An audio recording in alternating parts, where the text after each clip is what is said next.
the meeting of the Greenwood Common Council on Monday, December the 2nd. If you would please stand with me for the Pledge of Allegiance, and after the pledge, please remain standing. We'll be led in prayer this evening by Reverend David Lee, the Otterbein Franklin Senior Life Community. I pledge allegiance to the flag of the United States of America and to the republic for which it stands, one nation, under God, indivisible, with liberty and justice for all. Let us pray. Precious Lord, we pray that you guide us always. Satisfy the needs that need to be met during this meeting. Strengthen us to make tough decisions. In our hearts we plan our course, but we pray that you establish our steps. We ask your blessings upon the people who have been called to lead the community in which we live, work, and play. Help these leaders not to ask first, how do we fix this? But what do we need to learn? How might we lead change? To whom do we need to listen? Remind these leaders that, for we all forget from time to time, especially in the noisiness of what passes for debate today, that they are not only leaders, but also servants, and that it is their responsibilities, and as well as ours, to serve the common good of all. Grant them and all of us the wisdom and courage to know and to do what is right and good and true. May they and we speak out when it is time to speak out, and listen patiently and receptively when it is time to listen. May we all be guided always by the spirit of community, the spirit of justice, the spirit of love. In this sacred season, loving Father, leave we keep these servants into your keeping. Amen. There's one other thing I'd like to do, and that's a blessing. All of you will know it in English, but you've never heard it this way. Yavaraka Adonai Vayishmareka. Yair Adonai Panav Eleka Bihuneka. Yasapanav Eleka. Vayashem Laka Shalom. The Lord bless you and keep you. The Lord lift up his face upon you, be gracious unto you. The Lord shine his face on you and give you his peace this day and always. Amen. Thank you. You may be seated. But Reverend Lee, if you'll come up here, please. This Reverend Lee is retiring at the end of this month, and we'd like to give him a certificate of appreciation. This is presented to Reverend David Lee in recognition of Reverend David E. Lee. He is was ordained by the Presbyterian Church USA and has served 3 long-term Indiana pastorates, one in Franklin, Indiana, other one in Franklin Hopewell, one in Frankfort, and the other one in Spencer. He's a leader in the Presbyterian Church USA and numerous other groups. He's resided in Franklin for 31 years. Reverend David E. Lee has been an associate chaplain at Otterbein Franklin Senior Life Community since 2010. And since 2011, Reverend David E. Lee has been a regular volunteer with the Greenwood Council Invocation Ministry, even though he resides in Franklin. Tonight marks Reverend David E. Lee's last involvement since he was retiring from Otterbein Franklin Senior Life Community on December 31, 2019. The City of Greenwood would like to thank Reverend David E. Lee for all his service and commitment he has put into the City of Greenwood. Thank you very much.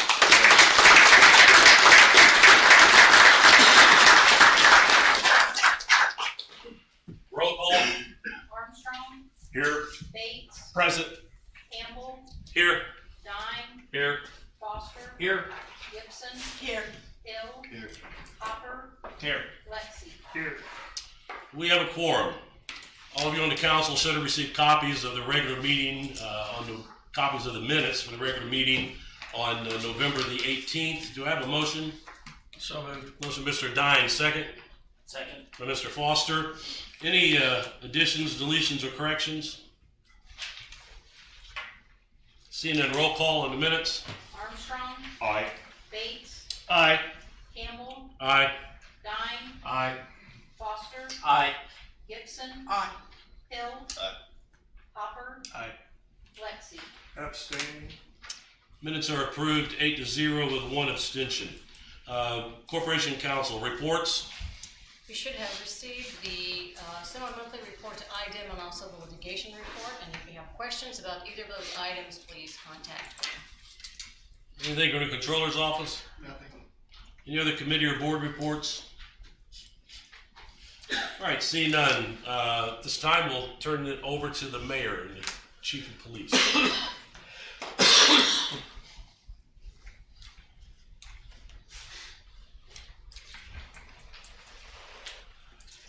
Thank you, Mr. President, councilors, for your time. Ladies and gentlemen, I'm Mark Myers, I'm the mayor. I want to thank all of you for being here tonight. We're swearing in 3 new police officers today. But we're not only swearing them into the city, we're also bringing you as a family into the city of Greenwood. We look at our police department, all of our emergency services as a family. I want you all to know that we will do the very best we can to take care of your family, protect them, and send them home better than they came each morning. If there's ever a problem or a concern, please don't hesitate to reach out to the police department. We want to take care of our officers. We want to make sure that they are the best that we can offer around the state. So thank you for being here. Thank you for supporting them. This time I'd like my 3 new officers to come forward, please.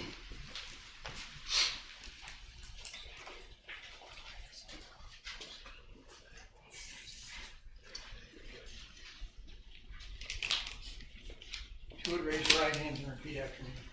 I state your name. I, Shannon Rose, Do solemnly swear do solemnly swear to support the Constitution to support the Constitution of the United States of America of the United States of America and the Constitution and the Constitution of the State of Indiana, of the State of Indiana, and that I will faithfully and that I will faithfully and impartially and impartially discharge my duties discharge my duties as an officer for the Greenwood Police Department as an officer of the Greenwood Police to Department the best of my ability, to the best of my ability, so help me God. so help me God. Congratulations. Welcome.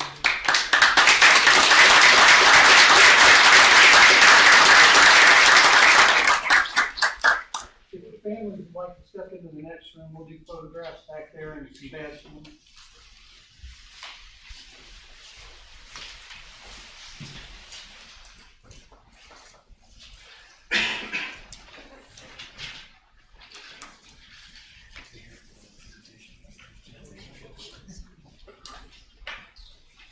All right, at this time, we have a presentation from Dana Manson and Christian Meslowski.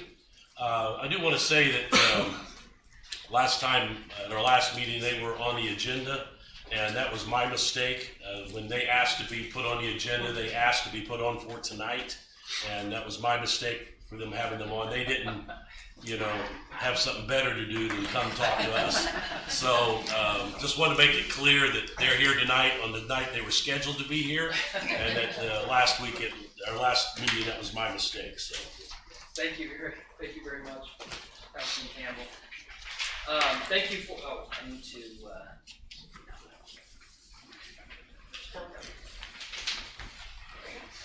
love it. Wish it was that easy all the time. I want to say thank you for allowing us to be here today. Dana Mines and I have been working tirelessly all year, and the last few months especially, on the exciting merger. So we're here to give you an update as a key stakeholder on what's happening with the merger. Just again, before we get into what is Aspire Economic Development and Chamber Alliance, this is the merger of the Johnson County Development Corporation and the Greater Greenwood Chamber. We're creating one unified countywide economic development agency called Aspire Economic Development and Chamber Alliance. We believe that our stronger, strategically aligned focus is to drive business growth and economic growth in Johnson County and business success all over Johnson County, as well as southern Indianapolis, where the Greater Greenwood Chamber is currently working. What is Aspire? We've been asked, is this a chamber? Is it an economic development organization? Yes is the answer. We are carrying on the good work that each of the two organizations has been doing as one new unified entity. So we will continue with the traditional economic development work countywide, including for Greenwood. We will continue with the Chamber's entrepreneurial services and our work. We're going to expand those opportunities, the business coaching and access to microlending throughout the county. We're going to continue with our member services, continue with our pro-business and pro-community development advocacy work, and of course the community development work that the current Aspire volunteer program and JCDC have built up over the last 5 years. And so we are continuing the good work in this, the legacy of our former organizations into the new organization. Just want to talk a little bit tonight about why we're doing this, who we're going to serve, how we're structured, and what we're working on. When we set out to explore and do discovery on this exciting opportunity, we set out to answer the question why. And really the primary question was, can the whole be greater than the sum of the parts, right? JCDC, Greater Greenwood Chamber, we were doing quite well, and having some success, having a history of success. The current Aspire program has been having a history of success. But we set out, we spent almost 2 years just trying to discern and answer that question. Can the whole be greater than the sum of the parts? And we decided, we answered yes, and our boards agreed and our members agreed that all of these programs that we're doing currently, separately, putting them together, we can be even more impactful by aligning all of our resources to that one shared common goal. So why did we merge? We want to offer that one-stop shop, right? It's that one point of service for all of our members, investors, and stakeholders and customers. No matter whether it's a small business, a large corporation, one of our city partners, a site selector, we want to offer that one access point into all of the county and all of the wonderful cities and towns that we have. We want to expand our service. Again, we want to build on the strengths that we have. And we want to better articulate that single message on behalf of the entire county. We've heard a lot of questions, which is one of the reasons why we wanted to come out tonight. And the first one is, are you truly merging the two organizations, or are you just co-locating? We are uniting to become one new entity. That's the first question that we've had. Yep. The second question that we have heard quite frequently is, will I be able to be as responsive to the needs? Will I be continuing to do the work? And the answer to that is yes. Responding to leads, responding to company requests, responding to all of these kinds of things are obviously the heart and soul of what we do. Nothing will change in that regard. We will continue to work as diligently today, tomorrow, and 5 years from now. We've been asked the question about, well, there's other organizations in the county. There's other economic development-oriented organizations, particularly the Franklin Chamber. And we want to say that, again, we spent 2 years working on this, and we had others at the table for a long time, including the Franklin Chamber. And they decided to remain independent, but we will absolutely honor their decision and collaborate with them and work with them in the county as the valued partner they have been, as we will continue to work with other countywide organizations and local Greenwood-based organizations. So we've also been asked, are we going to focus on one particular area, one particular city, one particular town? The answer to that is that we are going to do as we always have. JCDC has been a countywide organization since its inception. We will continue to do that. So our goal is to give 100% and work just as diligently for Greenwood as we do for Franklin, for Bargersville, for Edinburgh, for the unincorporated areas, Whiteland, all of our communities. And actually, I think that goes into the next slide. As you can see, as to who we will serve, and we will continue to serve the areas. If we serve them today, we will then serve them tomorrow. So we'll continue to be Johnson County, the south side of the Indianapolis region as well. There we go.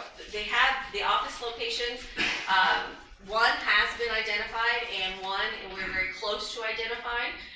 We're looking to have the two offices, one in Franklin, which I'll talk about in just a minute, and another office will be located here in Greenwood. So as far again as who will serve, the eligibility for this is, as it says very clearly, if they're legally recognized as an entity here, they are eligible for membership. We will continue to work with all of our companies and businesses regardless of whether they are members or not, just as we have done on the economic development side. But as far as eligibility for the organization, they are all they're all welcome to be a part, just as we always have been with that. Again, the members and investors, we can do this as part of this through their investment, through their donations. They will continue to receive the access and the amenity or the services that they have always done. We will expand that to give them broader networking opportunities, trainings, best practice sharings, continuing to work and evolve and grow that. All of the memberships and investments that we have this year will transition as of January 1 into the Aspire organization. That's when all of the legal entities, all of the legal work is completed. So they don't have to do anything. There's no rate increases. There's no changes. It's just an internal switch, and here they are. As far as the current Aspire community program, again, that will continue just as we have been doing in the past. We will have large group meetings, which will be called Community Matters, which is a pretty cool name. So we will continue to have those, continue to use those for opportunities to bring awareness to issues in our community, educate our residents on things that they have always wanted to know about, and continue to work. Our teams will continue to work. All of that is continuing as before. How are we structured? All staff members of both organizations have been offered roles in the new organization. We're actually going to need to hire additional staff. This is an exciting venture. As the name implies, we're doing it for aspirational reasons. And one of the primary areas we want to boost service to the community is on the traditional economic development work. And so that's, if you've not heard already, we have already put the word out to hire our business development director, which is not business development in terms of selling memberships and investments, but developing the businesses within Johnson County. So working with the existing businesses and helping businesses locate in Johnson County.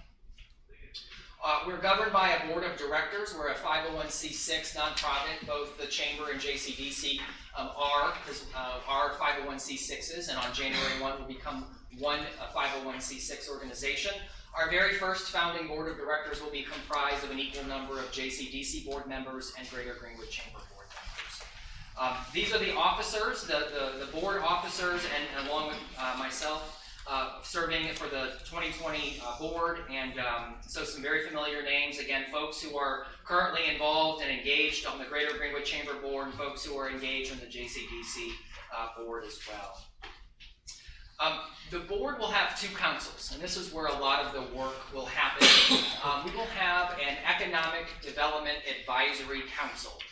And this group is really to keep their eye on the pulse of economic development in Johnson County, to help guide us, advise us, help us understand the current status and dynamics of economic development in Johnson County. This council membership is open to certain members by investment level, so this is akin to the current Johnson County Development Corporation board. The board vice chair of economic development will chair this council. The Business Advocacy Council will come over. That is the current council of the chamber. Their group is to monitor and affect public policy positions and recommendations, and that membership is open. It's just by nomination from the board. There's no buy-in requirement onto that. The board's vice chair of business advocacy will chair this council. So one of the things that we're working in preparation for the rollout and the start, we're already, as Christian said earlier, we've already been doing a number of things. But one of the most important pieces that we have started on right away is to create a strategic plan. So we are working with Plaka and Genovis. You may remember Genovis' name because we've had several of their site selectors here in Greenwood assisting us with new projects and things. But this focus for the strategic plan is to really lay out the roadmap for where we're going, what we're going to do, and how we're going to get there. We're bringing in stakeholders from around the county. They've already started doing this with focus groups and other things to start to find out where we are, get that true base of that baseline of where are we today, what are we doing today, where do we want to go, and how do we want to get there in terms of our economic development and community growth. So as I said, we're finalizing the final pieces for our January 1 launch. One of the things that has been done in partnership is sending out a member and investor survey.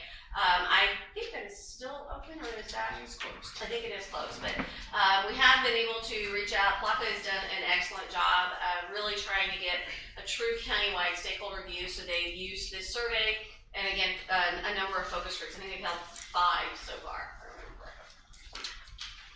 And finally, as I said earlier, the last thing that we are doing in preparing for our launch is finding out where we're going to be and locating.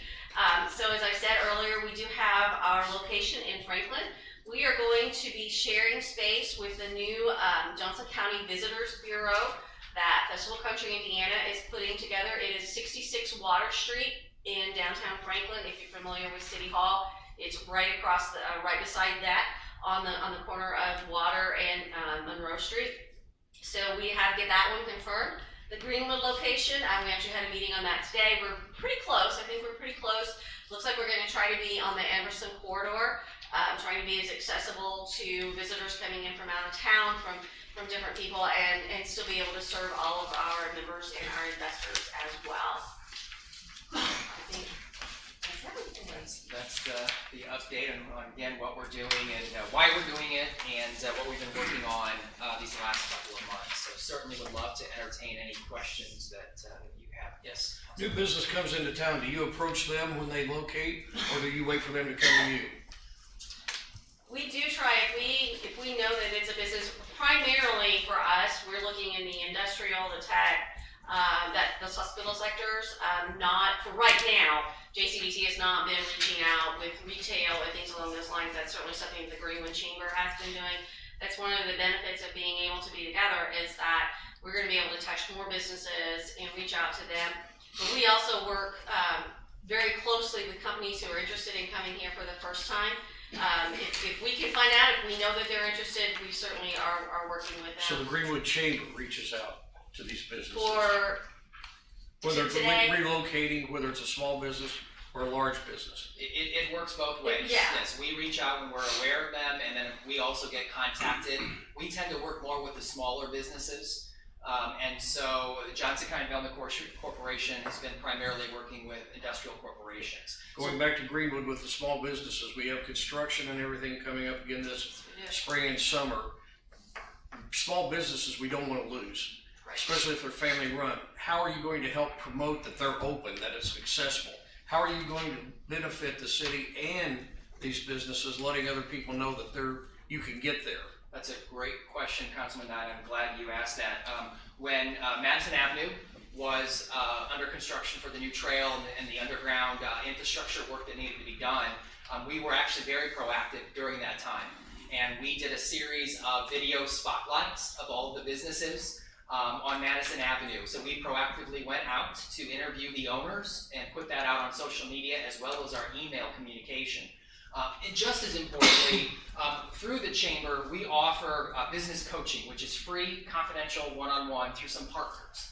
And we also are an access point to microlending. And microlending is our small business loans for businesses that maybe the deal is not a bankable deal, but it sure is a viable deal. It's just a small loan package. And so we were proactively mailing and emailing businesses along the Madison Avenue corridor to let them know that the business coaching to help them with business disruption and the microlending is available. So it was a wonderful program we were proud to do, and we would certainly be taking that proactive effort throughout the rest of the year in the county. And Greenwood, of course, during the next construction season. So, great question.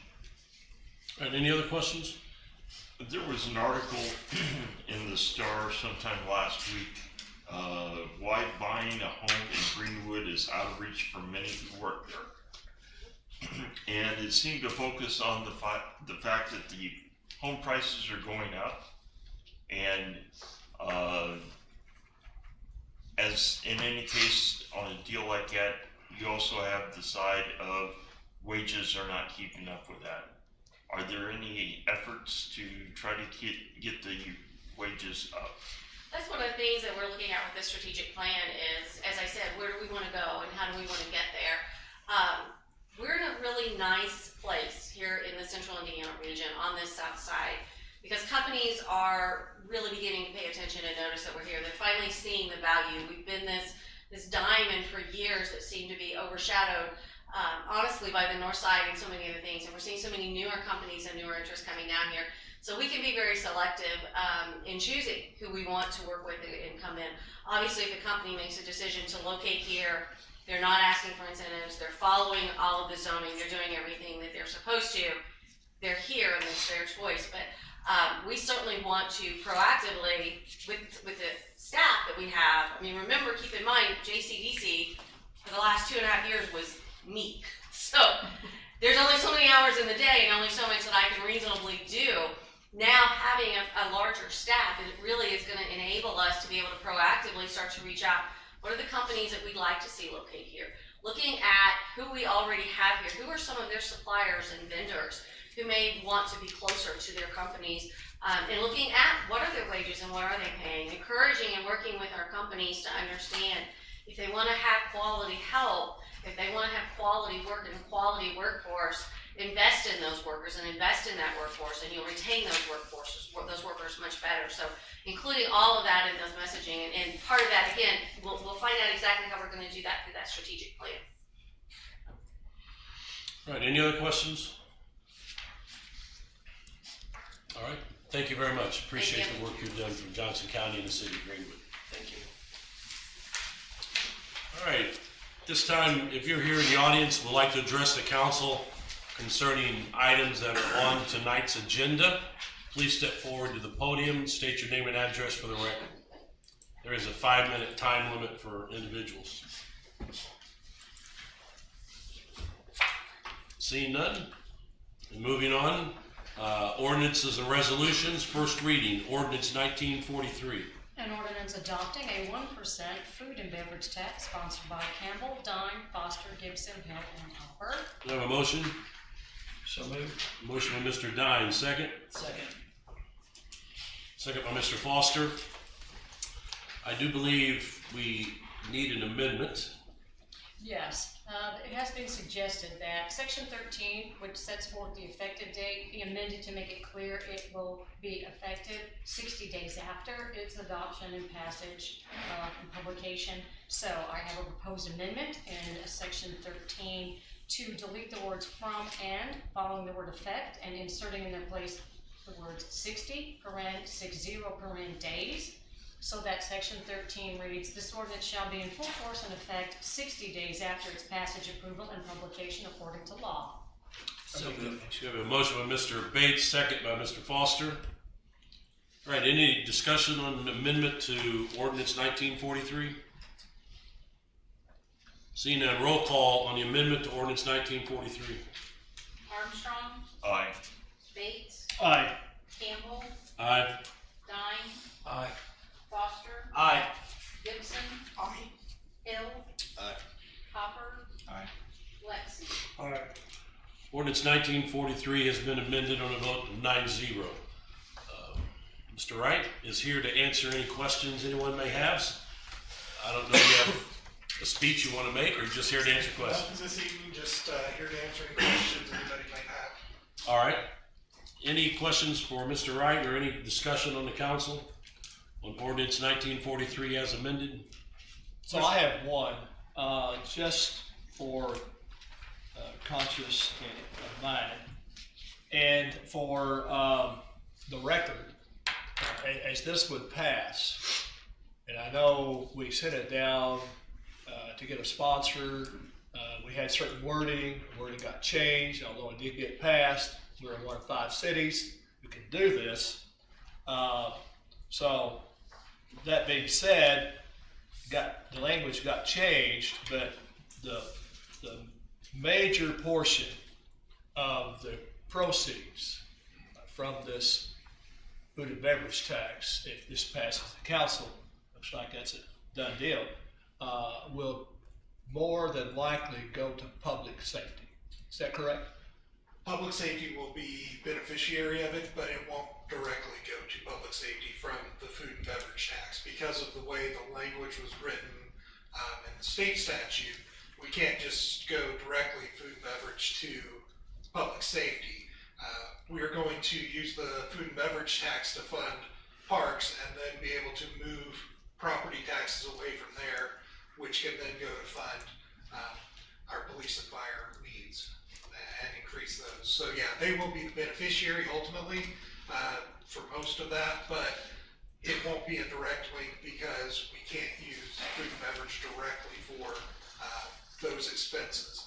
The one way we can use any of the food and beverage towards public safety would be capital items. So fire engines, police vehicles, anything like that, we can use that money towards that or towards debt issuance to do that. But we can't do operating for public safety from food and beverage. It has to go to parks, and then we take the current property tax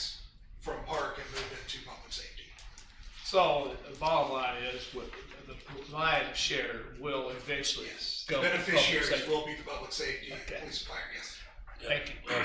With that, you mentioned it could be used for capital improvements, and you mentioned fire equipment. Can it be used, say, to build a fire station? It could be used, if we had enough built up, we could just use it and pay it off. But the other thing would be if we wanted to use that to back a bond, once we have that cash, that revenue flow coming in, we could dedicate that, a portion of that revenue. The same way we do property taxes or TIF money or local income tax, where we say we'll dedicate the first however much comes in to bond payments and then determine what can that fund. And that's a direct use of that? Yes, that would be a direct use. Now, the reason I ask is I know that there's been talk for some time of the city needing an additional fire station, not to replace one like we're doing now, but an additional fire station on the southeast side of town. And this could directly be used to, Correct, that could fund the bonds for that, or if. I mean, I'm not saying it will, but it could. Or it could fund putting the equipment in there that would Right. be necessary. And then by increasing the funding we have for the fire department, we would be able to also bring on the necessary firefighters and staff. Yeah, because I know replacing a fire station is one thing, adding a new fire station is a whole new ballgame. Yeah. And It's, right now, we're not, Full-time. I don't see any financially feasible way to do that, but this would at Without least. another revenue stream or without having to raise property taxes, there's really not another feasible option for something like that currently. All right, thank you. Any other questions? Go ahead. For the benefit of the audience, explain briefly the process. I mean, we passed this, as we've already stated, amended it tonight, 60 days out. Right, so Then it there's a starts 60-day being waiting period. accumulated in some fashion. Could you explain that process? So during that 60 days, the state would be notifying the vendors that this is now in effect as of such and such date, and start collecting those funds.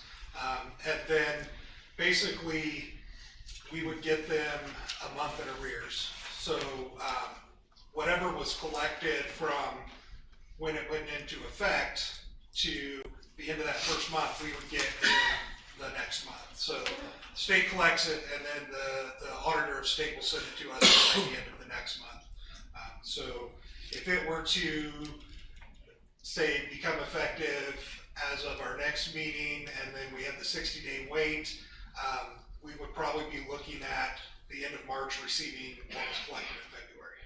And then it would just go forward from there. And that goes into a special fund. Yes, it would have to be in its own fund. That would be part of the adopting ordinance.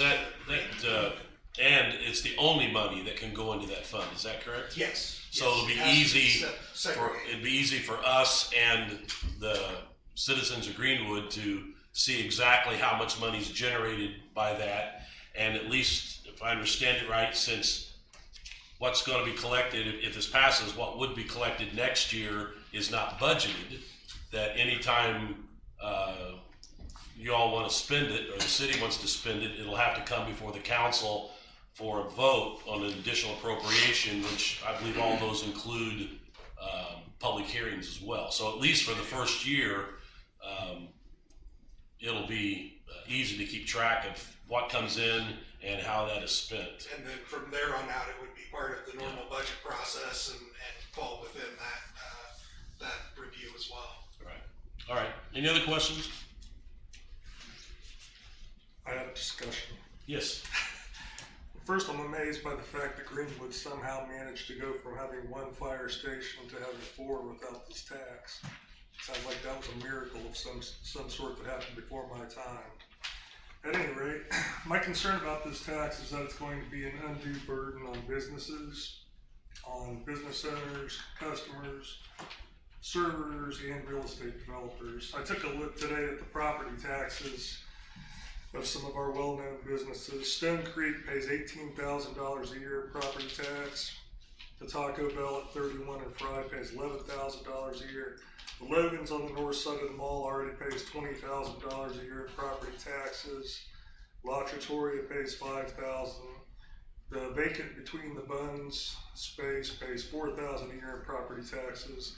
The newly vacant Steak and Shake at 31 and Smith Valley Road pays $9,000 a year in taxes. I think if we look at each one of these individually, it's not that big a stretch to say that we're doubling their local tax burden. Stone Creek pays $18,000 a year in property taxes. I think it's safe to say they probably do $1.8 million per year in sales. So a 1% tax on them is doubling their tax burden from 18 to 36. Similarly, Logan's might do $2 million a year in sales. It's not a tax on them, it's a tax on the consumer. It's a tax, you're walking into their place of business and imposing a 1% tax on the transaction. Who's paying that? Consumer. Just like the consumer already pays the $20,000 that Logan pays now, right? It's Theoretically, Would all the be costs of doing built business get into passed on to the the steak consumer. you buy, sure, but Yeah, the they can- tax is a completely separate line item, it's not built into the steak. It's not And built the into potato. the Logan's formula when they try to decide how much they can charge for a steak. It should be completely irrelevant on how much they charge the steak, cause it's, No, because they know that they addition to can the sell a steak. steak for $20, and that has to cover the tax. Well, that doesn't cover the tax. If they have, most businesses have like a $9.99 meal. Okay, whether the tax is 8%. So if the tax which- was $100, it wouldn't matter because it's a separate line item. if I was paying $100, it would only matter to me. It shouldn't matter to No, Logan's. But the point is, we're putting a It's- tariff on a product. they already know that it's an 8%. We're adding 1 penny to each dollar. It doesn't. It's still going to be $9.99 for them. That's their overhead cost. They get it out of that $9.99. But we're adding a 1% tariff to their product. David, do you realize that I think what David's trying to say is that on their bill, they'll get charged the $9.99 for the steak, and they'll get charged sales tax, but then it's a separate line item. Yeah, that I the totally customer understand pays. that. I'm saying that people have X amount of dollars and they walk in the door and that's all they can spend, and we're adding to that. It's either the restaurant takes a hit, the server takes a hit, the customer takes a hit, somebody's paying for this, just like with our property taxes that get passed through. This is a tax increase, and it's the worst kind of tax increase because it's a new tax that will never go away. Do The you tax know- that we pay on our telephone was a tax that was passed to pay for the Spanish-American War. The tax that we pay downtown is just like this, that's 1 or 2% now, that's for the RCA down. Do you realize that we're the only, the only city around the metropolitan area? It doesn't make it right. Well, but, I mean, we are all paying that when we go anywhere out of Johnson County to pay that. We're all paying that now. If we go north. I'm advocating for the business owners, that we're reaching in there and taking money out of the pie, another 1%. See, I don't understand that. I mean, I understand that, but at the same time, the evidence shows restaurants are popping up left and right in Indy, north of County Line Road, where they already have 2%. We have 2 beverage vacant tax. restaurants right now that I mentioned, the ones I could think of off the top of my head, between the buns and the Steak and Shake at 31. Between the bun moved over to Southport Road. It's still a over vacant 37. space. It's for lease. But So we have to implication is tell- we're putting businesses out. We have to tell the would-be tenant at Between the Buns that they're gonna have to pay $4,000 to cover the landlord's property taxes. That's a lot of sandwiches. And they're gonna have to pay 1% of every sale that they have Would- to the But city. if they do Be- business Between the Central Bun Indiana, they're moved used to that at from this a point. city that did not have that tax to an area that does have that. But tax. that space is still open. Well, true, but what drove them out was not taxes. That wasn't the issue. Well, it's a total economic picture of what do I have to pay to be in this space. And this Steak and business Shake is a working. completely different story. The entire Steak and Shake chain is having issues, it's not related to the one store. They have an owner that's running the place into the ground. But we'll see if they come flocking. All right, I'm sorry. I understand your. Mr. Lexington, But the last mathematical point I would make is the average profit margin at a restaurant is 10 to 12%. If we're talking about a 1% out of thin air, we're taking 1/10 of that profit. This is like a 10% income tax. I'll do the math. Restaurant has $1 million in sales. The profit on that is mere $100,000. We're presenting them a $10,000 bill with this additional tax, so we're just taking $10,000 of their $100,000 profit. It's like a 10%. Well, The that's $100,000 not. comes from the $9.99 steak, not the sales tax that's charged on the. Yeah, we're not increasing their cost, and it won't affect their profit. We're just adding to the cost. We're adding. We're adding to the We're asking them. total transaction. Just like with all sales tax, the restaurant becomes. Let me ask you this. The restaurant becomes a tax If collector. I'm selling cars for $4,000 a car and the government puts a $2,000 tax on that, am I gonna sell more cars or fewer? 4 versus 6. It depends on how elastic. Well, the that would be. you could put it. The numbers are different, You could but do the that on mathematical cigarettes, and the principle is the sales, same. the amount of money coming in from cigarettes might be fairly close because of the fact that it's an inelastic product that those cigarette buyers are going to buy no matter what the tax is. Food is the same way. Nobody cooks anymore; they go out to eat. I just think it's a they're fiction going to to pretend pay. that this isn't coming out of anybody's pockets. It's just Well, it is. I would agree. It's coming out of the consumer's The pocket. consumer pays it when he leaves. I mean, But the consumer could I pay would the agree rest- with that. But alternatively, the consumer could pay a higher price and the restaurant owner could increase his prices 1%. Sure. Well, but the way the law is set up, it's a consumption tax, and the consumer would pay it. The restaurant And the can't. The restaurant can't pay this tax by raising the The prices. party legally responsible to pay is the restaurant owner. After, They just get after the they they- have, They're not They legally just- responsible to pay it. They're legally responsible to Collect. remit it. collect it and remit With it. it. Yeah. The only difference is the restaurant owner gets to put 1% on there and say that's because of the Greenwood City government, not my fault, I He apologize. puts 9% on there and nobody That's true. notices because that's what they Yeah, right. pay everywhere else. Said my piece. All right. Thank you. Anyone else? All right. Thank you, Mr. Wright. All right. Seeing no more discussion, roll call. Ordinance 1943, first reading. Bates, Aye. Campbell, Aye. Dine, Aye. Foster, Aye. Gibson, aye.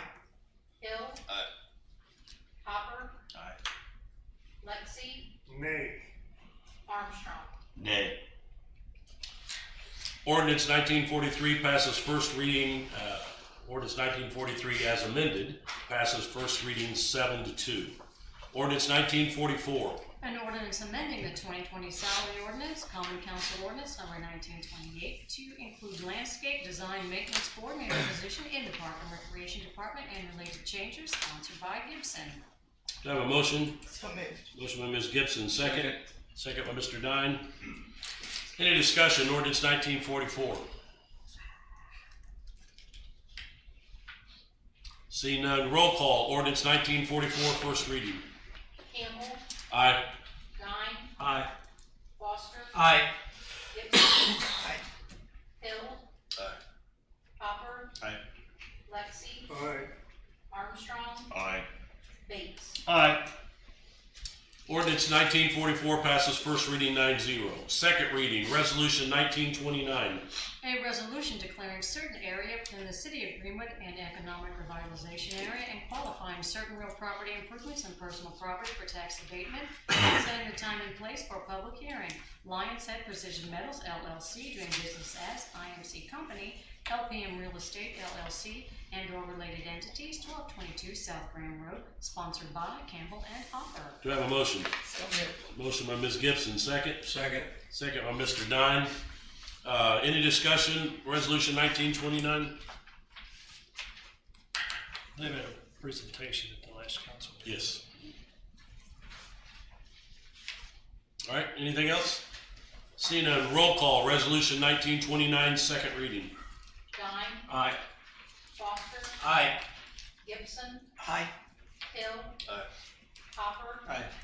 Lexi, Aye. Armstrong, Aye. Bates, Aye. Campbell. Aye, resolution 1929 passes second reading 9-0. New business, introduction of new ordinances and resolutions, ordinance 1945. An ordinance amending Greenwood Municipal Code 1993, Chapter 2, Article 8, Section 2-72, Family Medical Leave, sponsored by Gibson. This is necessary because it includes approval by a benefits review committee that doesn't exist. It's not defined in there, it's never really been utilized, and there's really no need for it. FMLA is pretty much federally mandated, and so the Human Resources Department is quite capable of reviewing and making sure that the leaves are properly approved and all documents are in. Is that the All right. practice? Any questions about that? What's in practice now? Yes, that's what It's just being done. cleaning it up. Yes. All right, I believe we have a walk-on ordinance from Chief Flout.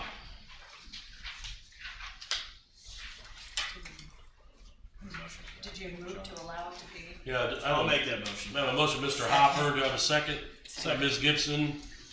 Any discussion? All in favor, say aye. Aye. All opposed? Sorry, Chief. Thank you. Good evening. When we were going through the salary change forms for HR, we realized that when we did the budget, it did not reflect the $5,000 separation between the first class patrolman, the sergeant, and the lieutenant. So brought that to finance, and we corrected that issue. That's what we're here before tonight. It was budgeted before that separation. We just didn't mathematically get it done. All right, what's the ordinance number? It's ordinance number 1946 and ordinance amending the 2020 salary ordinance, common council ordinance number 1928 to correct lieutenant and sergeant salaries in the police department. All right, Move to suspend. we have a request for suspension, a motion by Mr. Hopper, second by Ms. Gibson. Any discussion on suspension of the rules through first reading? Seeing none, roll call on suspension of the rules through first reading on ordinance 1946. Foster, Aye. Gibson, Aye. Hill. Aye. Hopper, Aye. Lexi, Aye. Armstrong, Aye. Bates, Aye. Campbell, Aye. Dunn. Rules are suspended through first reading and voted 9-0. Do I have a motion for first reading? So moved. Motion by Ms. Gibson, second by Mr. Hopper. Any discussion on ordinance 1946? Any questions for the chief? What were the values for the bi-weekly salary before they were changed?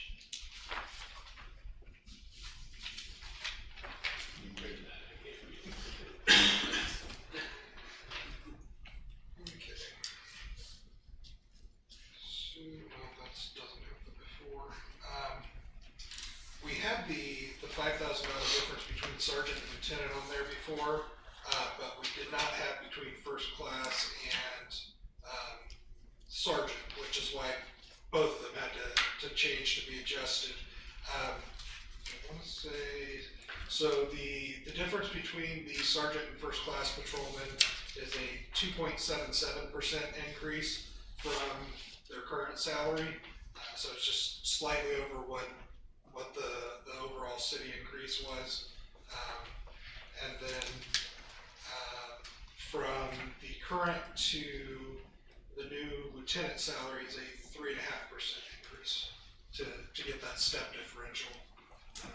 The idea behind that was to encourage more of the officers to try to go for supervisory or management level positions, and having that way the OT they make as a first class patrolman wouldn't necessarily make it more beneficial to stay first class patrolman. We wanted to make it so that there is an incentive to try and move up through the ranks. So the lieutenant and sergeant are non-exempt positions, meaning they do not get paid overtime. Yes, Well, they do get overtime. They do, but now if you are a first class patrolman, you may end up working enough OT so that over the course of the year, you might make more than, but if that's the case, why take on the additional duty of being a sergeant? Because you work less hours. Because what? Because you would work less hours than that. That's not true. No. Okay. You But have there's to no understand that responsibility the taken. sergeants and the lieutenant, they take on the responsibility as first line supervisor. And when the administration, after the evening, they're in charge of this of this whole crew. Yeah. And that's an awful responsibility, awesome responsibility they take on. And quite often, in the testing process, we've heard repeatedly, why should I do that for $3,000 more a year? And aside from just the individual private helping out and stepping forward and doing that, this is a way, some way to further encourage people and reward them for what they do for us.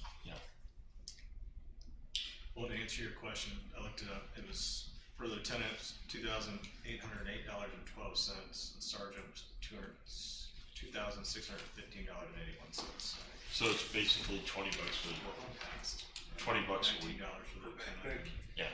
$20. All right, any further discussion? Seeing none, then roll call, first reading, ordinance 1946. Gibson. Hill. Aye. Hopper. Aye. Lexi. Aye. Armstrong. Aye. Bates. Aye. Campbell. Aye. Dime. Aye. Foster. Aye. Ordinance 1946 passes first reading 9-0. Thank you. This time, miscellaneous business. If you're here in the audience tonight, would like to address the council concerning items that are not on the agenda, please step to the podium, state your name and address for the record. Seeing none, moving on, council business. I will send out to each of you in the next day or two a list of the appointments that we will need to make coming up on the first meeting in January. In addition to electing officers, we need to appoint a member to the Board of Zoning Appeals. That is a 4-year appointment. Lucy Bartley is the current appointee. The Greenwood Community Development Corporation is a 1-year appointment. Paul St. Pierre is our current appointee. The Greenwood Public Library, Joshua Jackson is our current appointee. He's filling out a position, and the library has contacted me and said that they would like to keep him on, and he has submitted a letter requesting he be kept on, but it's a 4-year term that expires at the end of this year. And then 3 other appointees. The Greenwood Plan Commission, our current appointee is Bob Dine, and that's a 1-year appointment that will expire at the end of this year. And then the Greenwood Redevelopment Commission, our current appointees are Mr. Hopper and myself. That is a 1-year appointment, and that will be up for reappointment at our first meeting as well. I don't know about Mr. Hopper. I do, but I won't speak for Mr. Hopper. You may speak for But he and I both are interested, and as I've told the council in the past, I consider it an honor to serve, and am happy to serve, and really want to continue to serve on the RDC. So if that's your pleasure, we appreciate your consideration come first of the year, and I know Mr. Hopper feels the same way. Is this campaign time? No. Yes, it is, I guess. But just trying to whip up votes. Just expressing those that we know are interested, expressing their interest in continuing. So, with that, that's all I have, and I will send that list out to you. We have other appointments, but they're not due to expire anytime soon. So, I'll send that list out to you. If there's someone that would like to see appointed to one of these, then it would, especially with the BZA and the library, if even the Greenwood Community Development Corporation, Mr. St. Pierre has been on there for a couple of years. He's done a good job, but if there's somebody else, it would be good, and I will contact these that are on to see if they're interested in continuing. But it would be nice to hear from them either the last meeting of this month or on the first meeting of next year.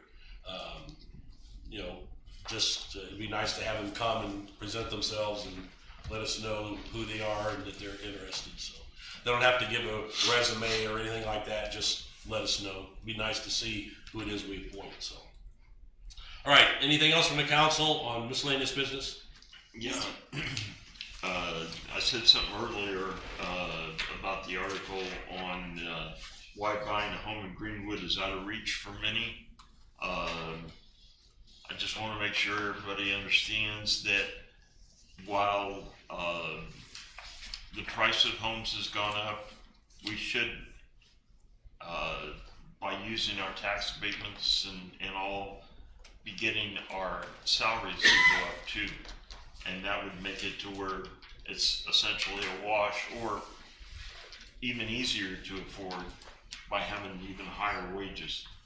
The second article in the Star that I saw this week that was something that I wanted to look at was the roundabout accident data in Carmel, saying that the rate of accidents is going up significantly, that there are less personal injury accidents, but the property damage is going up. And I talked to the chief earlier today, asking if he has any information that he could share with us at the next meeting to tell us how the roundabouts have affected Greenwood. All right. Anything else from the council? Mr. President, Yes. I've had someone inquiring, and perhaps the mayor or Terry can help. We don't have lights on the wreaths on the street. Is that because of the wind doing damage maybe and they're not plugged in, or will they not be lit this year? Sorry, what was it? The lighting on the wreaths on the street. There is no lighting for the wreaths. There is No, none? there wasn't any last year. It was. Okay, thank you. All right, anything else from the council? All right, other miscellaneous business, Corporation Council, We have none? Controller, Mr. Mayor. We are adjourned. Thank you.